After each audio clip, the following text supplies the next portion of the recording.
An admittedly cynical question. If there was a strong lobby of Chinese dissidents living in a state as politically important as Florida, do you think we'd have a trade policy with China that looks more like the trade policy with Cuba? Not if they were not 90 miles off our shore.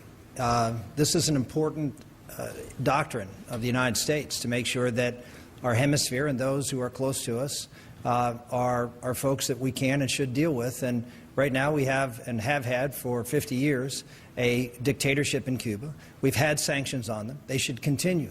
They should continue until the Castros are dead, and then we should make it very clear that if you want mountains of aid, if you want normal relationships, if you want to improve your economy, if you want to have the opportunity for freedom, that the United States stands ready now to embrace you, now that you've gotten rid of these tyrants who have controlled you for these 50-plus years. That's why the sanctions have to stay in place, because we need to have a very solid offer to come forward and help the Cuban people. And you're right, Ron, it's not 1962.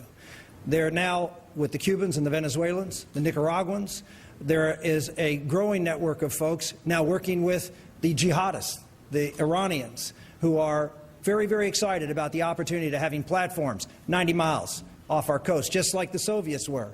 Very anxious to have platforms 90 miles off our coast, or in Venezuela, or in Nicaragua, and other places that could come across the southern border.